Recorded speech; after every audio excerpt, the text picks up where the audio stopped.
What is up, guys? Good morning and welcome back to my channel. If you are new here, my name is Dom and this is Faith Family Homestead. My family, which includes my husband, and we have 4 children, 1 boy, 3 girls. We moved to this homestead in October, mid-October, and we began turning it into a homestead. When we got here, it was fully wooded, and we had it all wood mulch or forest mulch, and then we added a fence around the whole property, and then we slowly began to build this garden. I would say it's about like 90% complete to where I want it to be. It's not completely 100% yet, but I definitely have the beds that I need to garden this season, which was the main goal. I have been doing garden tours since the beginning of February because I wanted to document each month that the garden changed. So I did one in February, March, April, May, June, and I usually do them at the beginning of the month, probably like the first few days, within the first week definitely.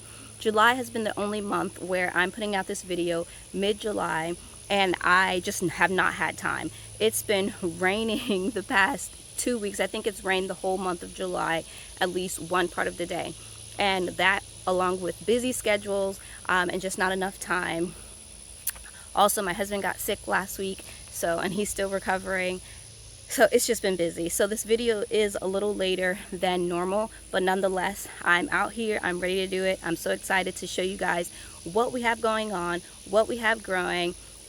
Just the amount of weeds is insane, but I'm going to show you everything, the good, the ugly, the hot mess. We're going to call this the hot mess garden tour because although lots of things is lush and lovely, there are some things that are ready to move out and we need to start preparing for our fall garden. I'm in coastal South Carolina, and so we have a long growing season. Our first frost is not estimated until November 5th. Usually, like the past few years, it's been a little later, maybe like a week later. And so, but you never know, it can come way earlier this year. But the mid-July all the way down to beginning of August is when you want to start, for me, planting for fall garden. So today I think is July 15th, and so if I'm not mistaken.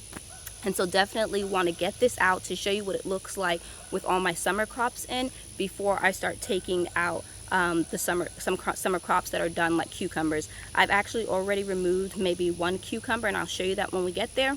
But without further ado, let's get into this garden tour. So I guess a good place to start is the entrance right here. So this is the main gate, and then we have 2 metal raised beds here along with this cattle panel fencing. And I had planted 2 rose bushes, 1 on each side. This was Belinda's Blush. It is a thornless climbing rose, and it has grown, but as you can see, I filled this soil all the way up to the top right here, and it has dropped significantly. I had my kids just dump in a lot of dry leaves, wood chips, anything that could break down, and they filled it up to the top. Then I filled it with like 3 bags of potting soil or manure, and then I planted the roses in. But as you can see, it has decomposed a lot, and so I do want to add in more soil. I also have my other roses because I did order more roses that I wanted to plant along the fence. I'll show you where, that I haven't had time to, and they have just been sitting contained with this rose, but they're not planted.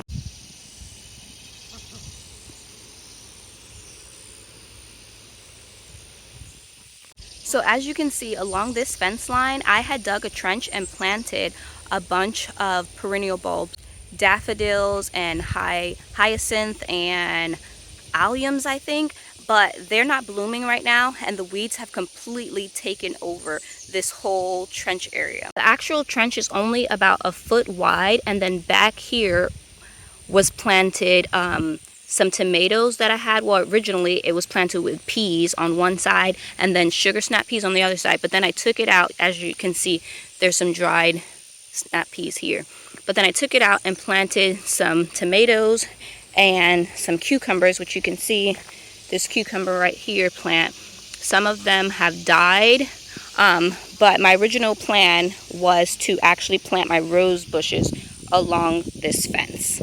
Obviously, in order to do that, these weeds need to come out. There's a big giant ant pile right there that is like maybe 6 inches off the ground, so there's lots of ants in there. So before we could put our roses up here, and now that I have time to, we need to completely weed this area, and then I would be able to plant my rose bushes, which I think is 6 or 8 varieties. Well, there's 4 varieties, but 6 or 8 rose bushes that will be trailing the fence. The colors are, I think, hot pink, white, and red. While we're up here, I'll just show you. So this next area right here is where I planted blueberry bushes that I got in the winter from my farm store. I believe there are 10 blueberry bushes here, and I had put down cardboard and then covered with thick layer wood chips, but in this specific area right here, you can see where the weeds are definitely starting to creep in. But this side is still looking good. We have like a straggler right there, but for the most part, the weeds are at bay. This is a pretty wide area before I first bed. I think I planted my bushes 5 feet away from the fence, and then we still have space right here. And so what I was thinking about is incorporating some of my fruit trees here. I do have my main area where I have my fruit trees, 12 of them planted, that I want to create like a permaculture orchard over there where my ducks are at.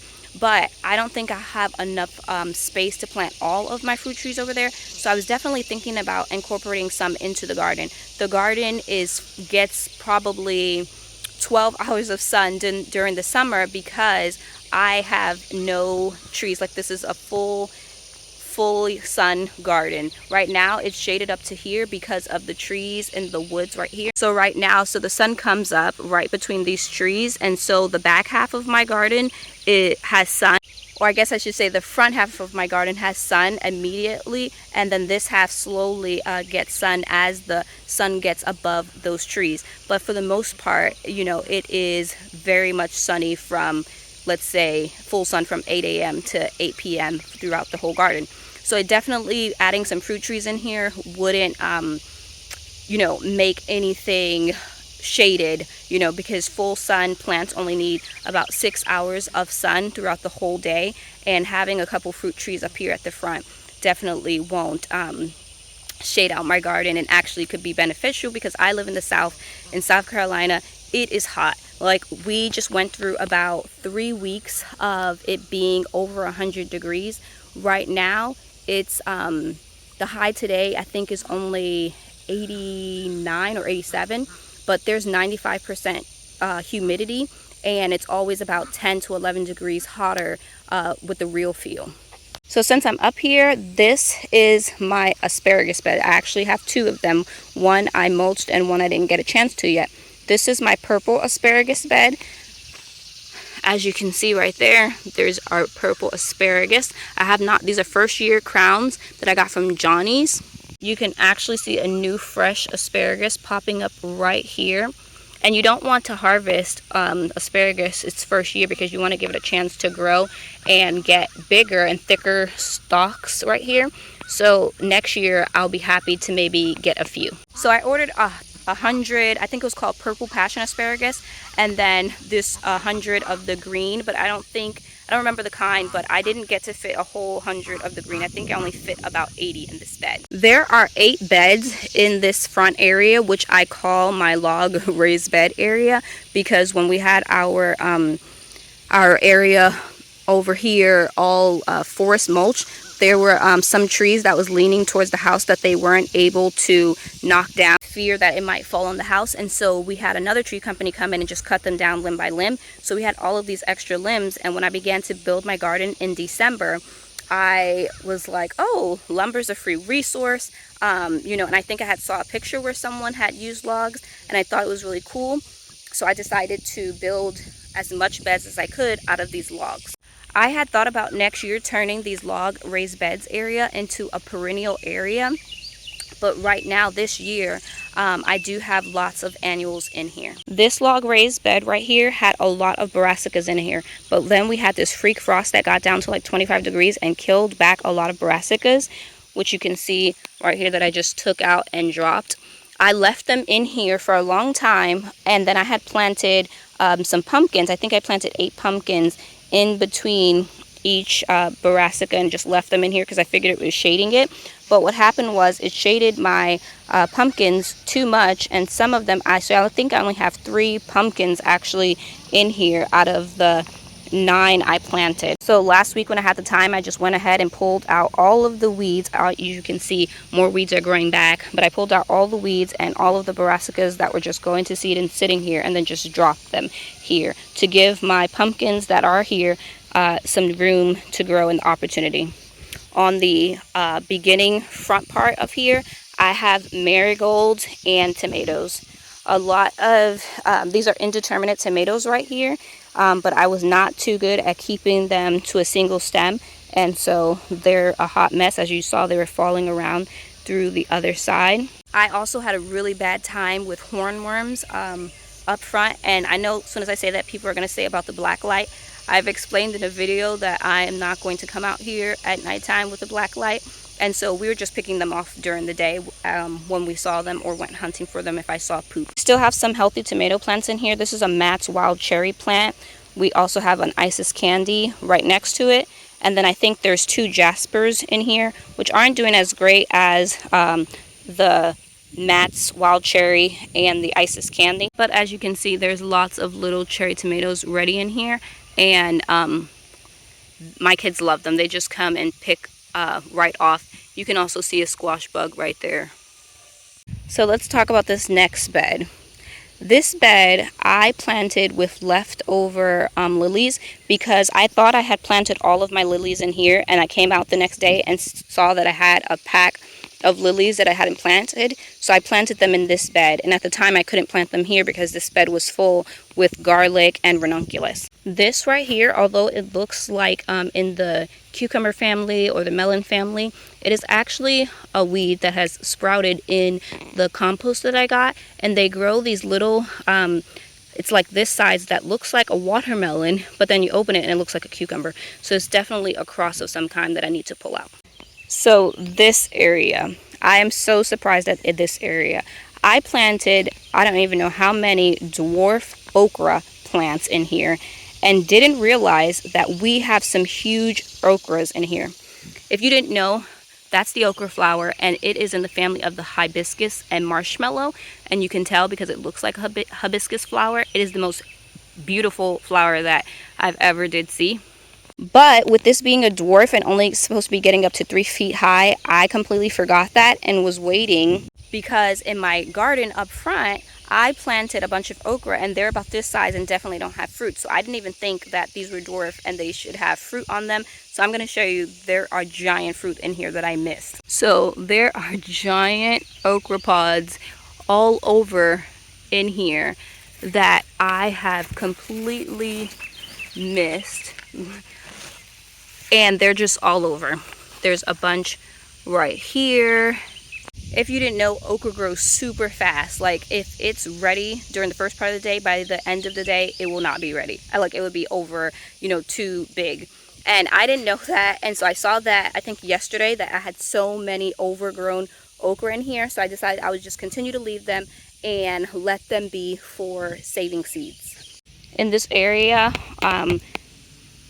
right next to the okra, I had snapdragons planted here, but it had got taken over with weeds, and the snapdragons were dying because it's so hot. So I just pulled them up, dropped them right here, and so there's actually nothing planted right here.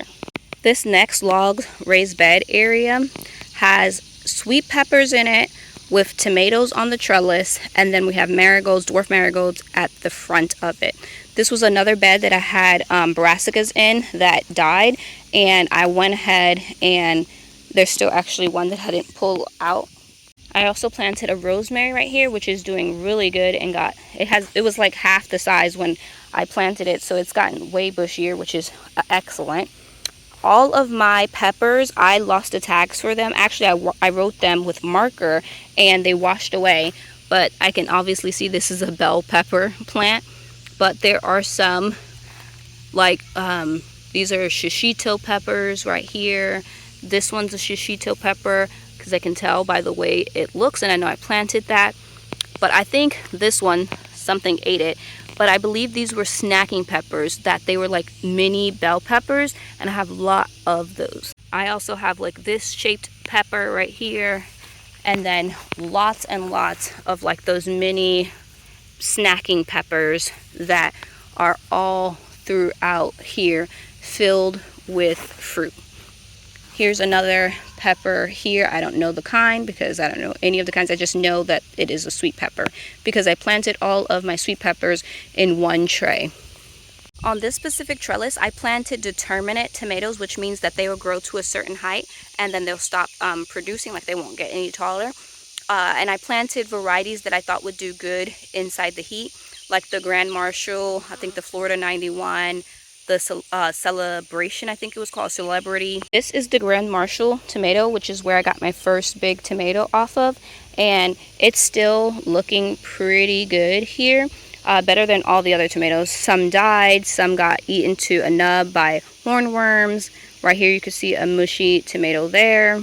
What I've been doing with those tomatoes is squeezing out all of the pulp and then trying to save seeds for them to make it not a waste if it has a hole or something like that. I decided while I was up here, I went ahead and picked the peppers that was ready, and my kids will have this for their vegetable for lunch today.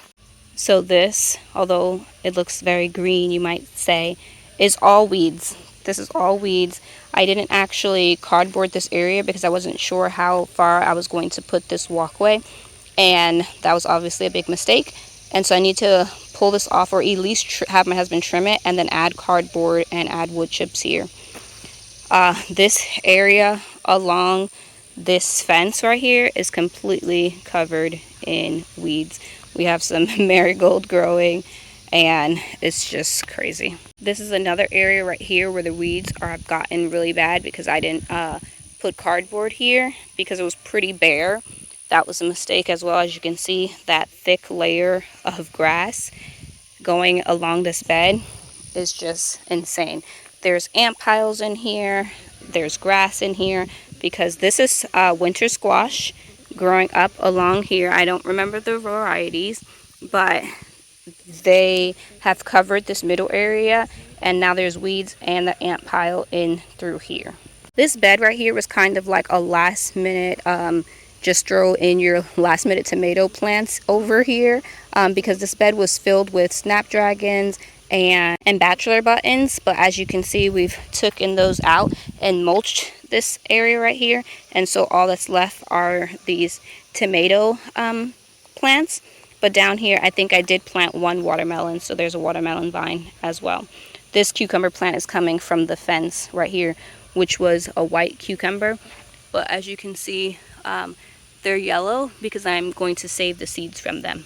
I did a video where I had a big like preservation day where I canned and saved seeds and stuff from cucumbers, and I showed the process. The process for saving cucumbers and tomatoes are the same, where you just take the seeds out, put them in warm water and stir them every day for 3 days, and after that the gel should be off of the seeds, and the gel and the bad seeds will be floating at the top, and then all the good seeds will be at the bottom. Then you would save those, put them on a napkin, let them dry out, and then that's how you have seeds. So I saved the last two log beds for last because they're the most wild.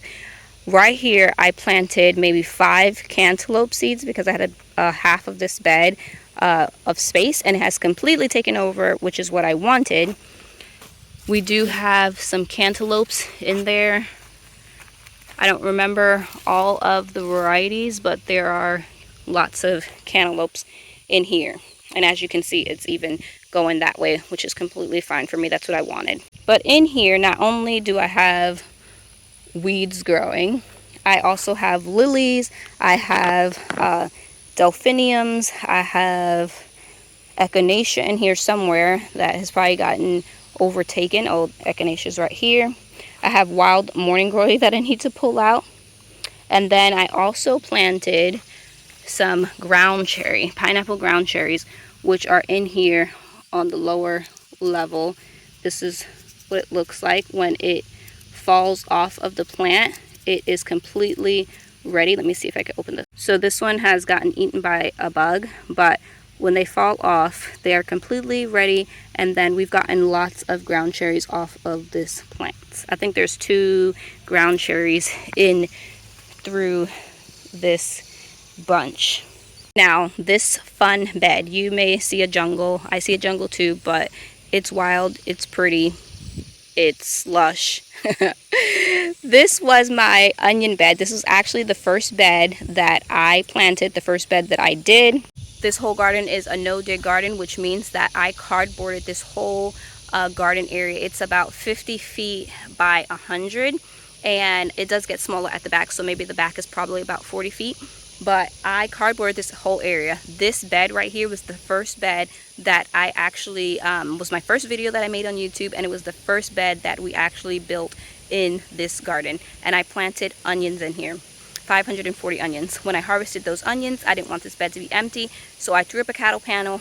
I had some extra tomato plants that looked like they were gonna die, and they definitely did not die, because as soon as I put them in here, they grew taller than all of my other tomato plants, and now they're wild and crazy. I was sick for a while, and when I came back, all of these tomato plants were laying on the ground, and a lot of them were being eaten by the hornworms. So I went ahead, pruned them a lot of prune. You can't tell that I pruned them now because they're grown back just as wild, and found all of the hornworms and then tied them up. And so this is what I did for the tomatoes. And there are some red tomatoes down at the end. See, there are some tomatoes in here that are ready, and we have picked some ripe tomatoes specifically off of this plant already. This cattle panel didn't go to the end of the bed because I think this bed was 22 feet and the cattle panel is only 16 feet. And so I decided to throw a pumpkin at the end. As you can see, the pumpkin has completely come this way, which is what I wanted, but it also started going that way, which is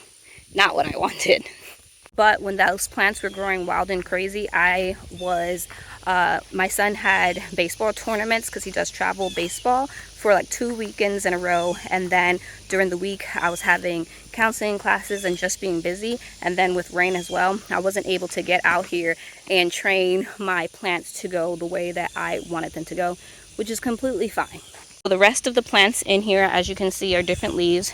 And you can see there's a watermelon there. So the rest of the plants in here are different types of watermelons. They are planted on the back end of this bed. So as you can see, it's completely full. It's even starting to go on the outside of my gate. I took half of them and pulled them back in, but their other half I need to get to today to pull it back in and bring it that front way. I actually really love how full it looks, even though it's a jungle. This bed right here is planted with full sunflowers. I had Sunflower Seeds Legacy pack of sunflowers, and I had them here. And then if I had any space, I planted dwarf sunspot sunflowers, which are small dwarf sunflowers. And then if any didn't sprout, I just filled it in with that. I have gotten some great looking sunflowers. I took a picture when they were in full bloom, but as you can see now, they're all dying back. But they were so lovely when I saw them. This bed had calendulas in here, which have all gone to seed, but I planted some straggler zinnias in here, and this one has happened to be my favorite color zinnia. The pink in it is so gorgeous. I also planted, I think this is called pincushion because it has that, if you can hear that. I just said pincushion and I meant straw flower because I did have some straw flower seeds and I planted them and they sound papery like this. And so I think that's what these are, straw flower plants here. I planted this cross right here with nothing but, I think it was 350 strawberry plants, and then I had a borage here at the end and a borage here. This borage had completely fell over and suffocated these strawberry plants, so you can see where some have died. And then there was a weed that I told you that I showed you in that other bed that looked like a cantaloupe or melon that had taken over this whole bed and was suffocating at my strawberries. And so I had took it out last week to give my strawberries a chance. But there are still some weeds growing in here, like some marigolds in here. So I want to fertilize these and get them back. There's a different weed in here. Right here, that's weed. I do have lots of empty beds that I just took out crops and then planted, added some more compost, either black cow or the mushroom compost, and then spread that out and then threw on this pine shavings as a mulch so that I can replant these with fall crops. If you're new here, you probably don't know, but I struggled a lot with grubs in my garden where they were eating the roots of plants, because that's what they do, and a lot of my plants were dying, specifically in this row over here, because in all of my other beds I planted, well, when I was adding the no dig, I put down the cardboard and then I did a mixture of compost, topsoil, perlite, and peat moss, and then I also added in like worm castings, blood meal, bone meal, and all that. But in these beds, my compost pile was right here, and so we were down to like the last little bit of compost, and so we just all threw the compost in these beds. The compost was infested with grubs, so all of these beds right here, which is why I have 3 more down there that we haven't planted in all season, is because we had to dig out each of these beds, take out all of the grubs, and then one bed we did try to replant. This is our 3rd time trying to replant sunflowers, and they're still not as big as I think that they should be. These are all pro-cut sunflowers of different kinds, different colors I mean, and this is like my 3rd time trying to plant them here. The first time they didn't get bigger than like 6 inches before they completely died, and I went to pull them up. They didn't have any roots. Pulled out all of the grubs, and I think I replanted it again, but then seeds didn't germinate, and because it was a drought and I wasn't watering enough, I guess. Then now this is the 3rd time I tried to plant them, and they are up. This is my first time growing pro-cut sunflowers, so I don't know if that's how tall they're supposed to get, but that's what they're looking like.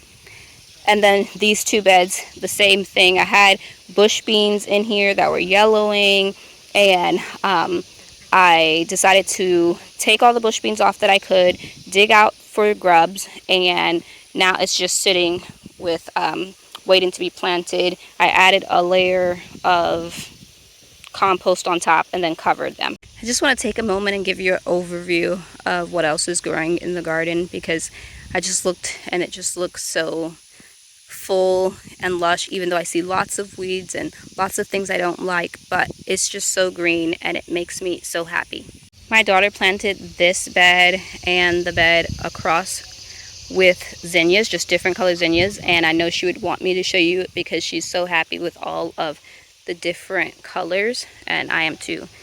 This is actually a Cottageville melon, which I didn't know growing up this trellis, because I have Cottageville melons I'll show you, which is what I was about to go growing somewhere else. I keep walking past this trellis and smelling something so fruity, and it's because there's actually Cottageville melons down in here that have split open. I'll go in there closer and show you. This is just a cantaloupe of some kind, but there is actually a Cottageville melon, let's see, that has split right there. And so it's smelling so, you can see all of the bugs in there. I didn't even see this in here. Look at all of the bugs. It smells so ripe. So maybe I'll just cut this open and save the seeds out of it. I'm going to actually cut this one off. I actually just threw that one because there was a bunch of bugs coming out of it. I didn't know. So as you can see, there's seeds right there. So I'm actually going to use these to save seeds. There's one more in there. Let's see if that one is open as well. So it actually wasn't split open and had fallen off the vine, but when I looked at the bottom, there is a hole and there is a bug in there. So that's so disappointing. I knew that there was fruit in here when I was walking by and smelling all of the fruit, but I still have lots of more Cottageville melons that I can wait for to get ripe, as well as this big cantaloupe here. I'm going to leave these here for right now because I don't have anything to put them in, but I'll come back out and get the seeds out of them. So I guess we'll come over to these two trellises next because they are just looking so lovely. These have got to be my best trellises, and I just love the way they filled out. So I definitely want to plant more of these next year. These are pole beans, and as you can see, well, there's squash bugs on them. I need to spray, but I left a lot of these because I wanted to save seeds for, because these were my last seeds. So I have red ones right here, and then I have green ones right here. The same thing for this trellis. I have red on half of it and green on the other half. There's definitely still some usable ones in here, but ones that I decided I was going to save seeds for so that I could share and that I could have for my garden next year, and I wouldn't have to buy any seeds.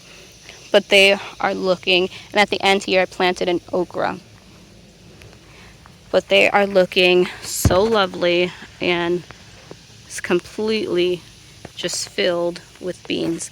On this side I planted this is a different type of bean, and I'm letting these also go to seeds so that I could save the seeds from these too, because all of the beans on these seeds, all of the beans on this trellis were my last bean seeds of these varieties. At the ends of each trellis I either planted a okra or a sunflower. So I planted sunflowers first, and if they didn't open or sprout, then I went back and planted an okra.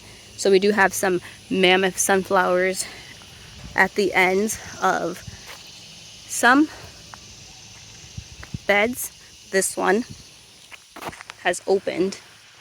We also have this one that has opened, looking lovely. Sunflower has had the biggest head, but it is now at the end of its life.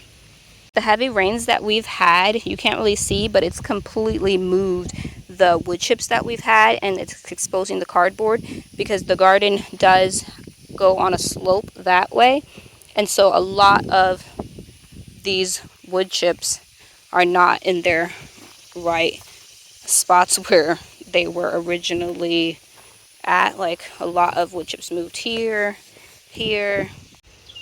I went ahead and planted, I think, 2 or 3 winter squash here. I think it was spaghetti squash was definitely one of them. And I can see there's a spaghetti squash right there. And it has taken over exactly doing what I want it to do. This bed right here, for the longest time, this was my favorite bed because of how green and lush it is. It has basils and then spicy peppers. This is my first year growing spicy peppers besides jalapenos, like chilies and habanero, Santa Fe Grande. And I accidentally planted what is this called? A tomatillo. This is called a tomatillo in here by mistake, and it is massive. It just keeps getting bigger and bigger, and it's completely taking over my spicy pepper bed and my basil bed. I do need to come out here and trim this basil. I did leave those basil alone, but I want to trim this one, and specifically the other one back here. But yeah, these tomatillos, ooh, I almost touched a bug. These tomatillos has completely taken over this, and I'm not sure I want it here because this is not what I was expecting.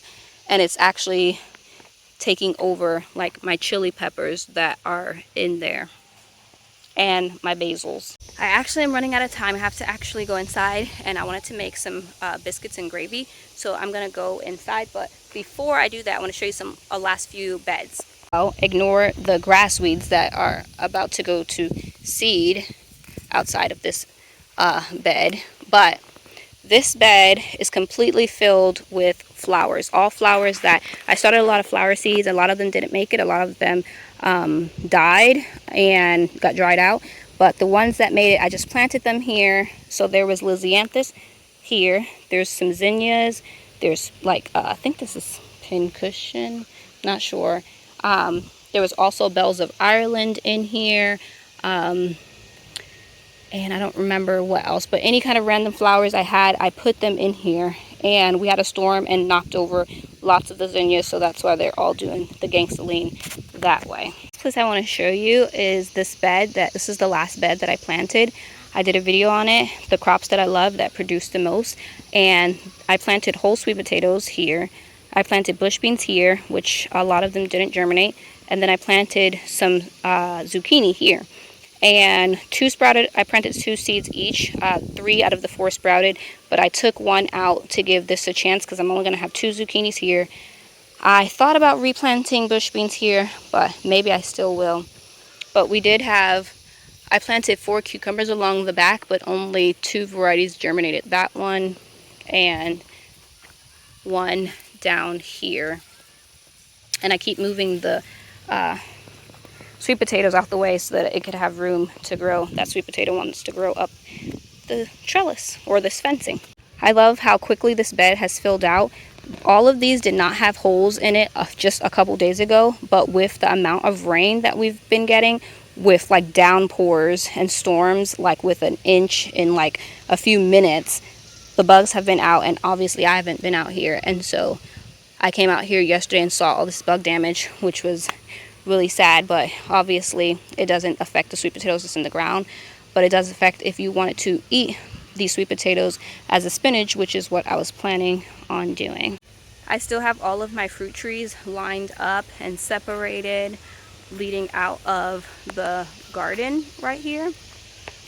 And because I haven't had time to go and start designing the orchard on the other side, and my husband needs to fence it in as well. Right now we just have our ducks over there, and because of I do want to have my ducks over there permanently in the orchard, but right now they're just in a perimeter 1 fence. We want to actually put up a permanent fence around the orchard, and then I would be able to know how many fruit trees I can fit over there and then how many I can leave over here.